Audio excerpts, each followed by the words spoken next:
How to Succeed, or Stepping Stones to Fame and Fortune, by Orison Swett Marden. Chapter 5. What Shall I Do? No man ever made an ill figure who understood his own talents, nor a good one who mistook them. Swift. Blessed is he who has found his work. Let him ask no other blessing. Carlyle. Whatever you are by nature, keep to it. Never desert your line of talent. Be what nature intended you for, and you will succeed. Be anything else, and you will be 10,000 times worse than nothing. Sydney Smith. He who is false to present duty breaks a thread in the loom, and will find the flaw when he may have forgotten its cause. Beecher. I am glad to think I am not bound to make the world go round, but only to discover and to do, with cheerful heart, the work that God appoints. Jean Ingelow. Do that which is assigned you, says Emerson, and you cannot hope too much or dare too much. There is at this moment for you an utterance brave and grand as that of the colossal chisel of Phidias, or trowel of the Egyptians, or the pen of Moses or Dante, but different from all these. I felt that I was in the world to do something, and thought I must, said Whittier, thus giving the secret of his great power. It is the man who must enter law, literature, medicine, the ministry, or any other of the overstocked professions, who will succeed. His certain call, that is, his love for it, and his fidelity to it, are the imperious factors of his career. If a man enters a profession simply because his grandfather made a great name in it, or his mother wants him to, with no love or adaptability for it, it were far better for him to be a day laborer. In the humbler work, his intelligence may make him a leader. In the other career he might do as much harm as a boulder rolled from its place upon a railroad track, a menace to the next express. Lowell said, "It is the vain endeavor to make ourselves what we are not that has strewn history with so many broken purposes and lives left in the rough." The age has no aversion to preaching as such, said Phillips Brooks. It may not listen to your preaching. But though it may not listen to your preaching, it will wear your boots, or buy your flour, or see stars through your telescope. It has a use for every person, and it is his business to find out what that use is. The following advertisement appeared several times in a paper without bringing a letter. Wanted. Situation by a practical printer, who is competent to take charge of any department in a printing and publishing house. Would accept a professorship in any of the academies. Has no objection to teach ornamental painting and penmanship, geometry, trigonometry, and many other sciences. Has had some experience as a lay preacher.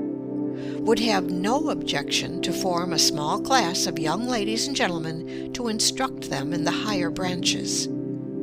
To a dentist or chiropodist he would be invaluable, or he would cheerfully accept a position as bass or tenor singer in a choir. At length there appeared this addition to the notice. P.S. Will accept an offer to saw and split wood at less than the usual rates. This secured a situation at once, and the advertisement was seen no more. Don't wait for a higher position or a larger salary. Enlarge the position you already occupy. Put originality of method into it. Fill it as it never was filled before. Be more prompt, more energetic, more thorough, more polite than your predecessor or fellow workman. Study your business, devise new modes of operation, be able to give your employer points. The art lies not in giving satisfaction merely, not in simply filling your place, but in doing better than was expected, in surprising your employer, and the reward will be a better place and a larger salary. He that hath a trade, says Franklin, hath an estate, and he that hath a calling hath a place of profit and honor. A plowman on his legs is higher than a gentleman on his knees. Follow your bent. You cannot long fight successfully against your aspirations.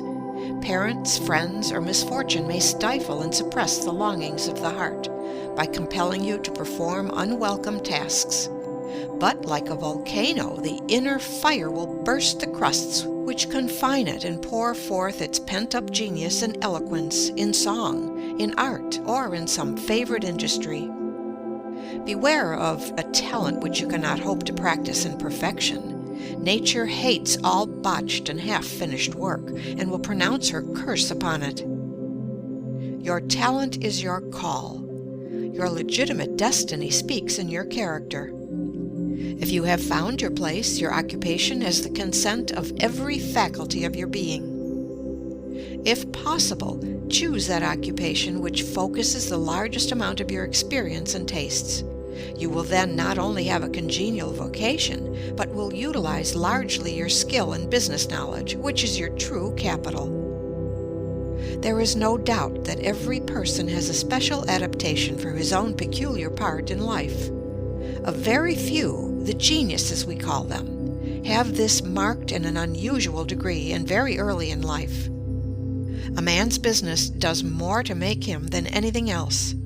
It hardens his muscles, strengthens his body, quickens his blood, sharpens his mind, corrects his judgment, wakes up his inventive genius, puts his wits to work, starts him on the race of life, arouses his ambition, makes him feel that he is a man and must fill a man's shoes, do a man's work, bear a man's part in life, and show himself a man in that part.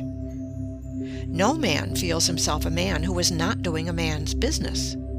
A man without employment is not a man. He does not prove by his works that he is a man. 150 pounds of bone and muscle do not make a man. A good cranium full of brains is not a man. The bone and muscle and brain must know how to do a man's work, think a man's thoughts, mark out a man's path, and bear a man's weight of character and duty before they constitute a man. Whatever you do in life, be greater than your calling.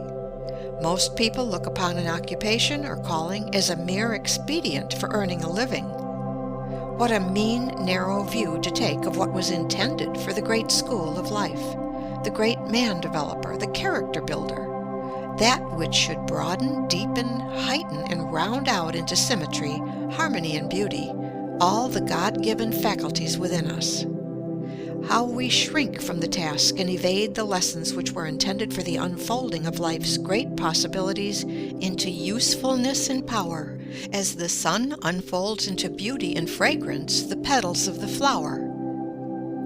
Girls, you cheapen yourselves by lack of purpose in life, says Rena L. Minor. You show commendable zeal in pursuing your studies.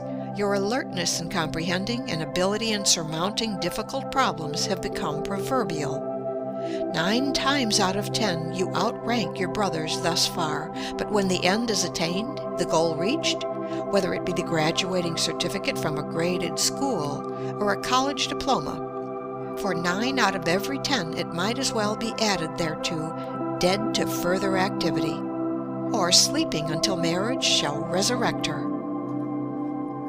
Crocheting, placking, dressing, visiting, music, and flirtations make up the sum total for the expense and labor expended for your existence.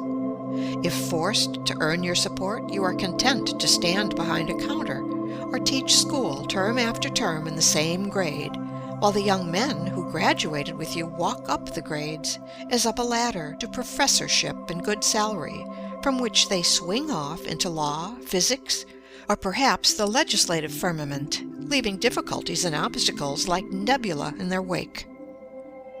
You girls, satisfied with mediocrity, have an eye mainly for the main chance, marriage.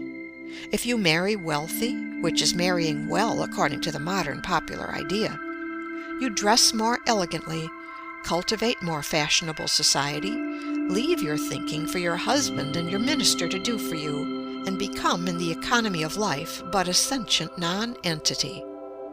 If you are true to the grand passion and accept with it poverty, you bake, brew, scrub, Spank the children and talk with your neighbor over the back fence for recreation, spending the years literally like the horse in a treadmill, all for the lack of a purpose. A purpose sufficiently potent to convert the latent talent into a gem of living beauty, a creative force which makes all adjuncts secondary, like planets to their central sun.